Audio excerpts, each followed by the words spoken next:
Hello everyone. In today's video, I will be covering the questions that are assigned for exercise 5.1 and exercise 5.2 for homework. Do take note that this video will only cover common problems encountered by most students. The detailed work solutions could be found in Google Classroom. Do also take note that before continuing with the video, you should have number 1, look through the marked work that has been returned to you on Google Classroom, as well as transfer the marking to your hard-copied version. On this slide, you are looking at the objectives of Chapter 5.1 and 5.2. I will not be going in depth for these two topics, so if you require any in-depth coverage of the topic, please revisit the lesson videos found on the YouTube channel. The lesson videos have been made public already. Now, for Chapter 5.1, there are two lesson objectives. Firstly, we have simplifying expressions involving exponential functions. In order to simplify expressions, you require strong concepts in your indices laws. So if you are not very strong in these concepts, it is important for you to revisit this topic that is found in your e-maths. Next, we also learn how to solve simple equations involving exponential functions.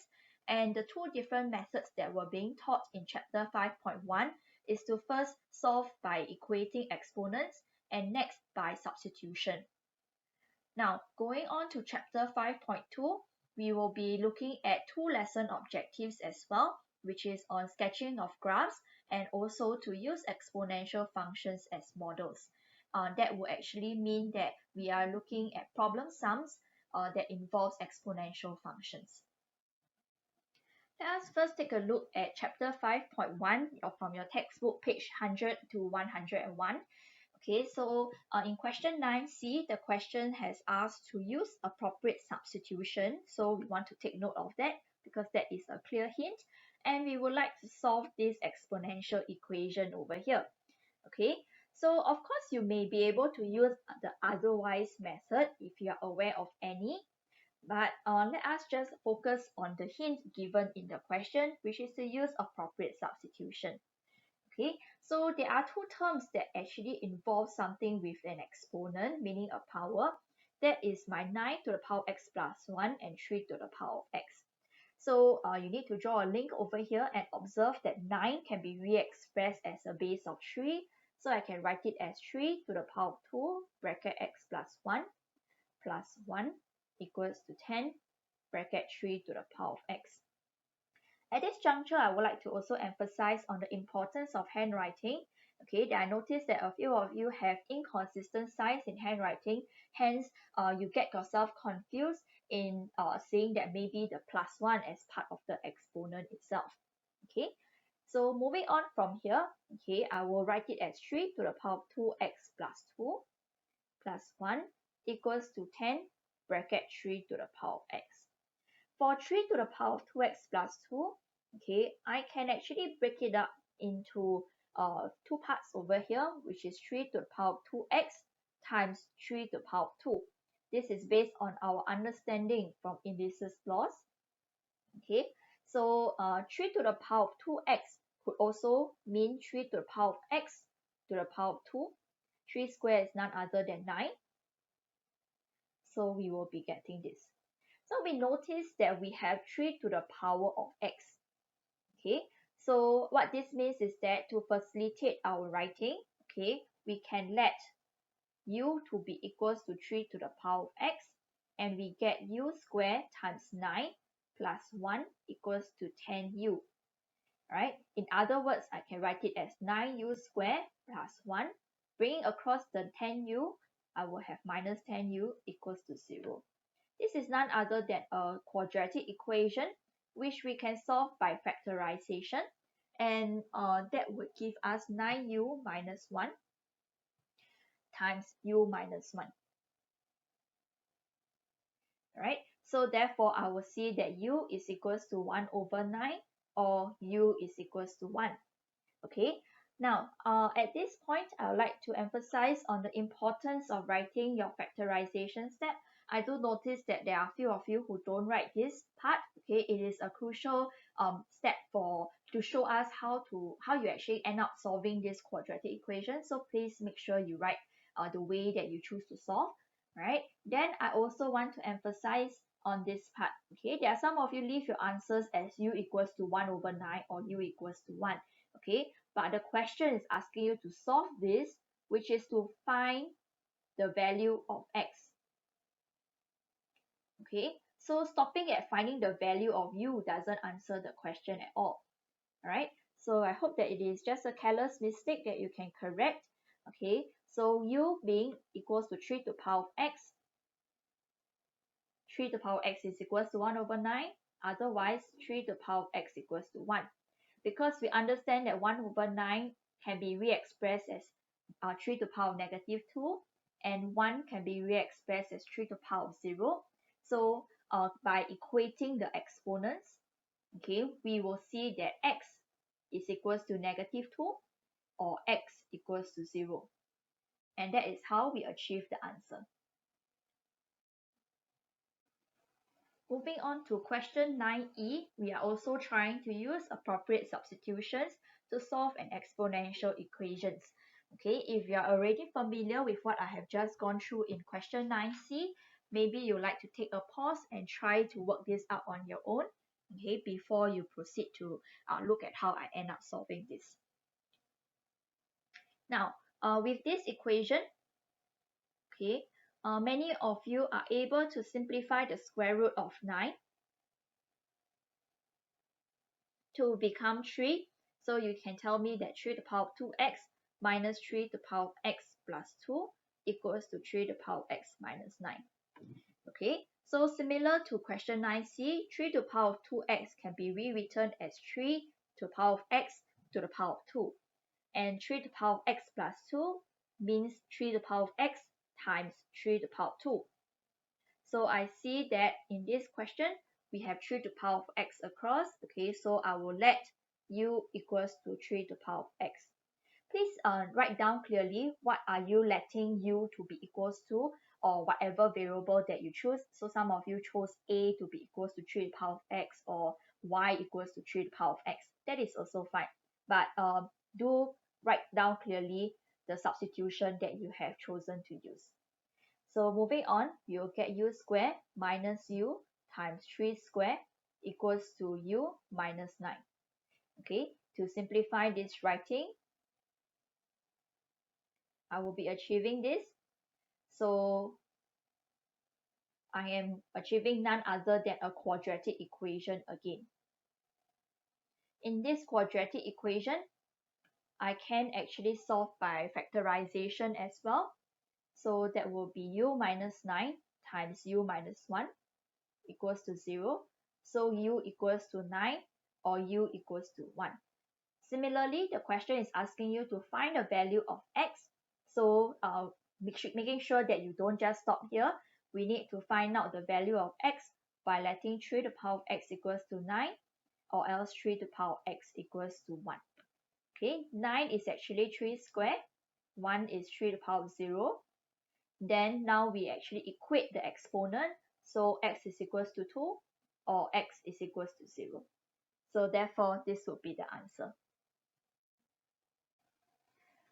For question 11, I do see some very good attempts in trying to solve these simultaneous equations, but many of you are a bit stuck in the second equation.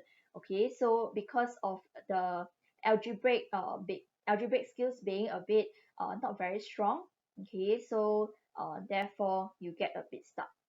Okay, so we let the first equation be this, and then after that the second equation will be this. Okay, we first handle the first equation, which most of you can do it. So from equation 1 itself, okay, what we can do is to change it to a common base of 2, or some of you chose to change it a common base of 4. That is perfectly fine as well. So in my choice, I decided to change it to a base of 2. So 64 is 2 to the power of 6, 4 is 2 squared, and 16 is 2 to the power of 4. Alright, so we will be getting this. Okay, then to apply sum indices law, I can see that 2 to the power of 6 plus 2y, because the bases are the same, is equals to 2 to the power of 4x. Then by equating the exponents, I will be able to kind of so-called bring down the exponents to get this equation here. Then I will see that 2y is equals to 4x minus 6.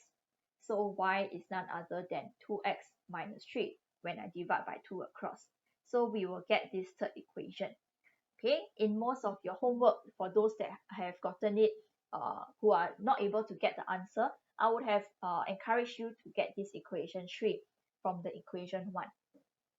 Then I also gave you a hint for those that can't complete this question, is to directly substitute equation 3 into equation 2. Why do I say so? Okay, so if I may choose a different color to show you why. Because in my equation 2 itself, when I'm given this, okay, I cannot actually bring across this 3 to the power x minus 2 alone. Alright, I cannot do that because that is algebraically incorrect. When I bring things over, the idea is to balance the equation. Okay, so in bringing things across, I'm actually looking at dividing by 3 to the power x minus 2 on both sides of the equation. So I cannot just simply divide the 3 to the power x minus 2 over to the left hand side without, or rather with ignoring the fact that there is still going to be a 1 over 3 to the power x minus 2. Okay, so I cannot actually go about doing this. Okay, so I see that many of you actually attempted to do this and try to get another algebraic equation. So that therefore you are not able to get the answer. So algebraically this is not correct. Okay, so if I were to erase this and continue, okay, so in equation 2 itself, there's no way for me to simplify the working, okay, just like, or rather to manipulate the equation itself to get something similar to equation 1. Alright, so what I need to do is that I will just directly substitute equation 3 into equation 2, and I will get 3 to the power of 2x minus 3 equals to 4 times 3 to the power x minus 2 minus 1. Okay, it seems that we are getting something more complicated, right? But don't worry. Okay, so let's break it down using our indices law. So 3 to the power 2x minus 3 can be broken down to 3 to the power of 3 to the power 2x divided by 3 to the power 3 equals to 4 times 3 to the power x divided by 3 to the power 2 minus 1. Okay, you may want to put it into a fraction, that's also fine. But my main objective over here is for you to see that we have 3 to the power x to the power of 2 over 3 cubed is actually 27. 4 times 3 to the power x, 3 squared is 9, right? And then after I achieve this equation here. Okay, so I want you to be able to see that I have a 3 to the power x going on, alright? So similar to how we were doing question 9, I will let u to be equals to 3 to the power x. So I will have u squared over 27 equals to 4u over 9 minus 1. Okay, so in this case, I can multiply across by 27 on both sides of the equation. Okay, so what I mean by that is that I will multiply on the left by 27, okay, and multiply on the right by 27. So that will help me to eliminate away the denominator. I will achieve u squared equals to 4u over 9 times 27 will get myself 12u minus away 1 times 27 is 27. So I achieve a quadratic equation here. Okay, so upon achieving u squared minus 12u plus 27, okay, equals to 0, alright, I can actually solve by factorizing. I will have u minus 9 times u minus 3 equals to 0, right? Okay, to keep the working, I will erase the side on the left.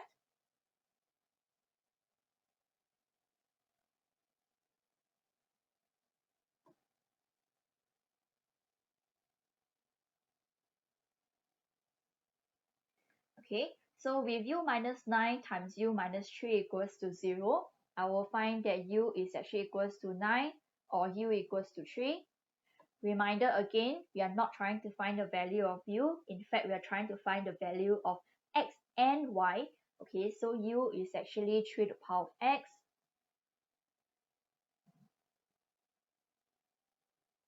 So 9 is actually 3 square. Okay, take note that 3 is actually 3 to the power of 1. So x is equals to 2, or x is equals to 1. So with x equals to 2, I will see that y, okay, because earlier on my equation 3 was y equals to 2x minus 3. Maybe let me just write it on the side. This is what you achieved earlier on from equation 1. So y will be equals to 2 times 2 minus 3 if x is equals to 2, and y will be equals to 1. Okay, and if x equals to 1, I will see that the y value will actually be negative 1. So therefore, your answer is x equals to 2 and y equals to 1, or x equals to 1 and y equals to negative 1. So this will be the answer for question 11. Moving on to the extra question, which is to simplify this exponential expression over here. Okay, I noticed that some of you did make some attempts, but you make some algebraic mistakes. Then also I noticed that the indices law isn't very strong yet. Okay, so how do we go about solving this question? Okay, with 5 to the power 3x times 25 to the power 1 minus x over 5 to the power 2x plus 1 plus 3 times 25 to the power x plus 17 times 5 to the power 2x. Okay, some observations that I made is that I see that some of you are able to successfully change those involving base of 25 into a base of 5. That's very good. Okay, but some algebraic mistakes that I noticed is that some of you went to multiply 3 with 25 and 17 with 5. That is algebraically not correct. Okay, there's no indices law for that. Okay, that is obvious. I can give you a counter example, because if I talk about 2 bracket 3 square, we know that this means 2 times 9, and that is equals to 18. But based on your concept about 2 times 3 to the power of 2, it is 2 times 3, which is 6 square, but 6 square is 36. So clearly we understand that there's a contradiction over here. Okay, so the concept that you have isn't correct. Okay, so moving on to solve this question. Okay, we will first change the bases of 25 into bases of 5 first, right? And we will be getting 5 to the power 3x times 5 square times 1 minus x over 5 to the power 2x plus 5, plus 1 plus 3 times 5 to the power 2x plus 17 times 5 to the power 2x. Okay, then after that, some of you have successfully manipulated the numerator, so you will get 5 to the power 3x times 5 to the power 2 minus 2x. Okay, in the denominator itself, I do notice some successful attempts to be able to add up 3 times 5 to the power 2x plus 17 times 5 to the power 2x.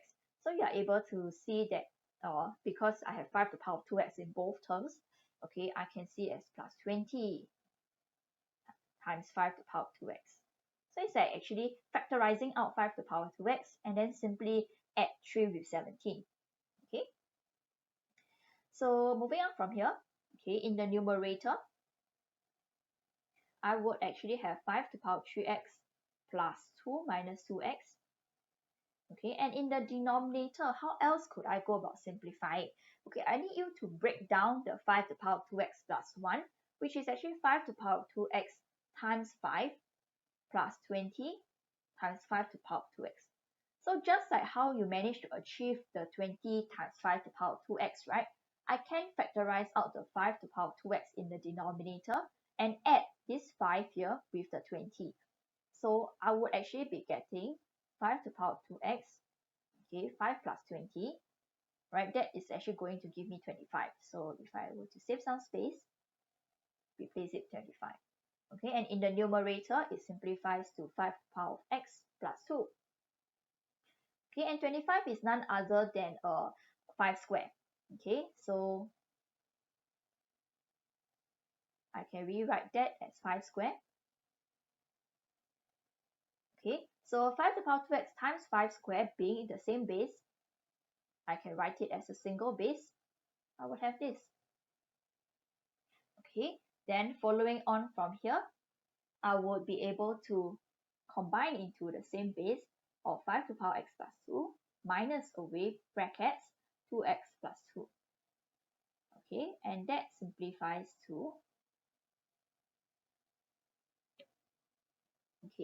5 to the power of minus x. Alright, so actually if I write things into positive index form as per required most of the time, we will have 1 over 5 to the power of x as my final answer. Right? Now let's move on to chapter 5.2 from your textbook, page 106 to 108. In question 1c, we are required to sketch the function y equals to pi to the power of x. So many of you have successfully noticed that pi is actually equals to 3.14 thereabout. So with that being more than 0, the graph shape that you should be achieving should look something like that. Okay, pardon me for not using a ruler over here for my axis. Okay, so the graph shape should be something like this. Now, I want to emphasize on the importance of labeling your axis, which is something that some of you don't do, okay, or forgot to do. Then after that, also label the origin as well as to label the y-intercept value. The y-intercept value will be equals to 1. Okay, so the reason why the y-intercept value is equals to 1 is that, okay, for y-intercept, okay, it means that x will be equals to 0. So when x is equals to 0 in this function itself, okay, I replace the x with 0. I'm going to look at pi to the power of 0. And any value to the power of 0 is going to be equals to 1. So therefore, we have the y-intercept to be equals to 1. Another point that I want to emphasize is the importance to ensure that you have a tail over here that looks like it is approaching the x-axis. Okay, so to approach the x-axis, it shouldn't be something that ends up touching the x-axis, right? There should still be some sufficient gap. Okay, something that is not going to be acceptable will be if your graph is just going to be very short.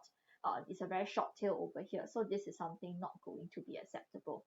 Okay, then after that, another not acceptable one would be if your curve actually goes up slightly like that. Okay, I didn't see that happening for many of the graphs, so that's very good. Okay, so this would be the graph sketch, okay, over here. Now for question 13, the question looks very complicated, but to be very honest, you only need to be able to extract out the important points of this question, because honestly, I have no idea what some of the words even mean either. Okay, so there is this some drug over here that is being administered, okay, through some form of injection, right? The concentration of the drug in the blood, okay, T hours after administration is given by this equation. So the important thing is this equation here, and also the units, okay, for the concentration of the drug, and also the unit for the time, okay, which is in hours, right? So these are important parts from the question. In part I, okay, we want to find the initial concentration. So by initial concentration, it always means that the time is equals to 0. Okay, so that will be the value we will be substituting into the given equation. So C equals to 4.86 e to the power negative 0.047 times 0. Okay, and I will find that the value will be 4.86. Okay, you may press the entirety in the calculator, or you observe that e to the power of whatever that you have is actually going to be e to the power 0, which is 1. So we get 4.86 times 1, so it is 4.86. Okay, so up to you. The value should be a fixed number, 4.86 only. Okay, so the concentration of drug, okay, is actually 4.86, right, microgram per ml. Right? Then in part 2, we want to find the concentration 10 hours after administration. So 10 hours would mean that T is equals to 10. So Same thing as what we did in part I, we replace the value of t by 10, and then we key the entire thing into calculator. Please let me know if you have trouble understanding your calculator function. Okay, and we will get a truncated value of 3.0375, and that is equals to 3.04 rounded off to 3SF. So the concentration of the drug is equals to 3.04 microgram per ml, right? Now taking a look at part 3, okay, we want to find the concentration, okay, 1 day after the administration. So take note that it is a day over here, whereas just now we noticed that T is given in hours. So the value of T that we will need to substitute will be equals to 1 day having only 24 hours, so T equals to 24. Okay, so therefore in part 3, C equals to 4.86 e to power negative 0.047 times 24. Okay, and I will be getting 1.5730 truncated 5SF value. Final answer is 1.57. So the concentration of drug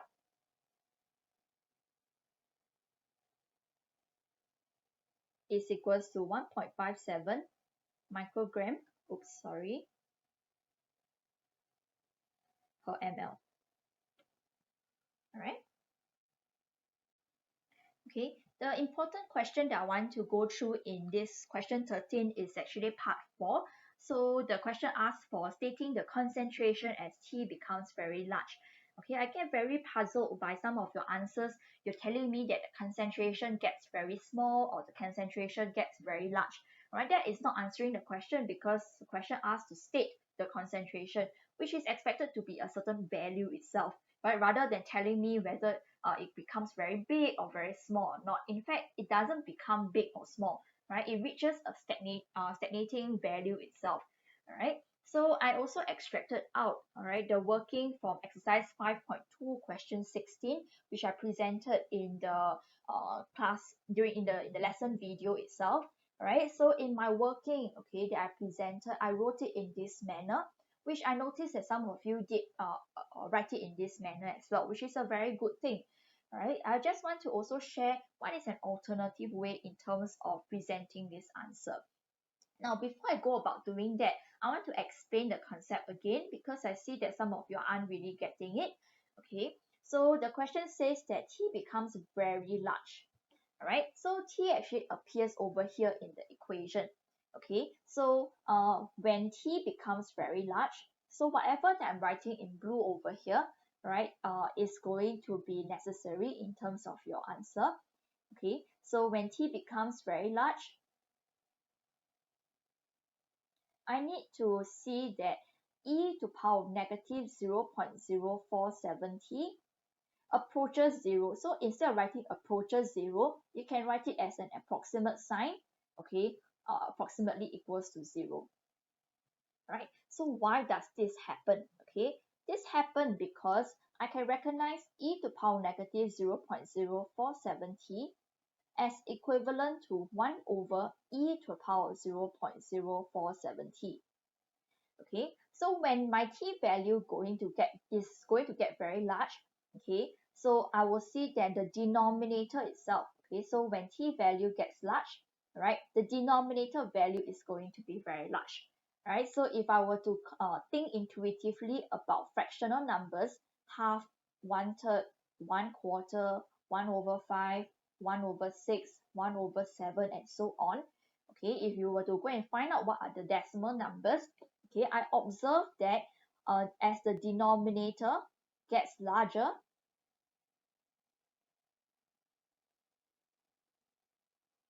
the overall value, okay, of the fraction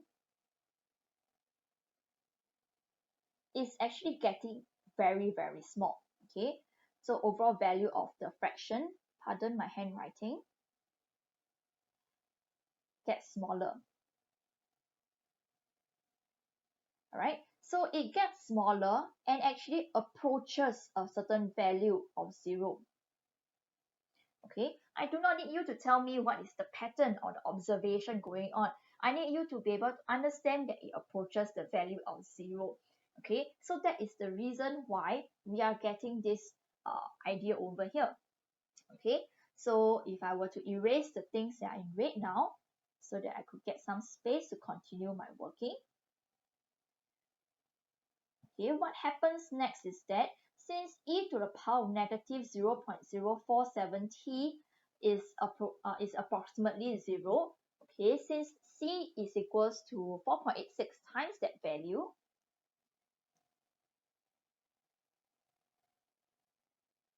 okay, so this is what c is given to be. It is going to be approximately 4.86 times 0.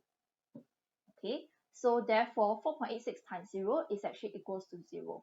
So the concentration, all right, that it approaches to as t becomes very large, okay, it's going to be 0 microgram per milliliter.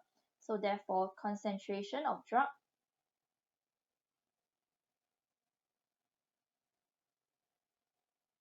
approaches 0 microgram per milliliter. Okay, so this will be the answer for part 4. Now for the last question in exercise 5.2, we are looking at question 15. I see that most of you are able to do it to up to a certain extent. All right. I see that you are able to make use of this first piece of information where the initial value of the car was $60,000. So with the given model, right, v equals to a times e to power negative kt, right? So initial value would mean that when t is equals to 0, we find that the value v is equals to 60,000. So replacing that into the given equation, okay, e to power negative k times 0 is going to be equals to 1. So that will be equals to a itself. So a is equals to 60,000. Okay, so I see that many of you are able to successfully achieve this. All right. Then after that, moving on from here, okay, we need to make use of the second piece of information that after 4 years, it is going to be 39,366. So when t is equals to 4, v is 39,366. So many of you could do the substitution as well, which is good, but you actually get stuck in a certain extent. Okay, let me write things down first and let me show you. So you're able to simplify in writing to get this. Okay, so many of you are able to get e to power of negative 4k is equals to 39366 over 60,000.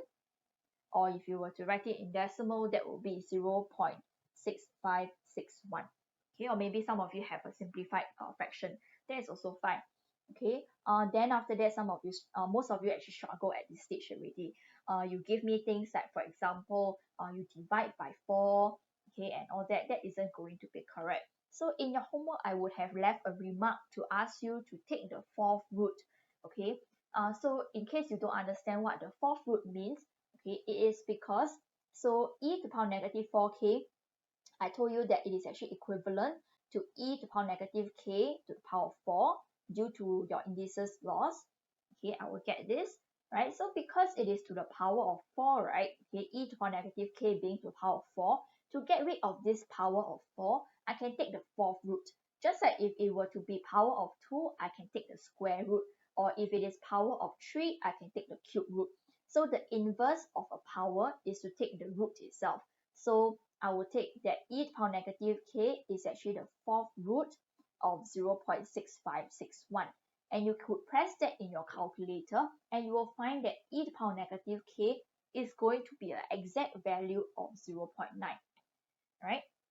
If you were to have chosen to do maybe logarithms, okay, which is something that has not yet been covered at chapter 5.2, all right, you may not be able to get an exact value for e to the power negative k. Okay, so you're going to have truncated value. So that will lose some accuracy in terms of your overall answer itself. So with e to the power negative k equals to 0.9, right? Okay, I will now be able to see that with v equals to a e to the power negative kt, a we already knew that it is 60,000. E to the power negative kt, right, means this itself. Okay, so I replace the e to the power negative k by 0.9, okay, and I will get 0.9 to the power of t. So that is how you are able to show your answer. All right. So with that question, we have come to the end of today's video. I hope you're able to understand what I've gone through regarding those questions. If you need any further help or clarifications, you may drop me a WhatsApp to arrange e-consultation slots with me between 25th May to 29th May from 10 a.m. to 3 p.m. That is before our school reopens. Right? Thank you everyone. Have a good day ahead.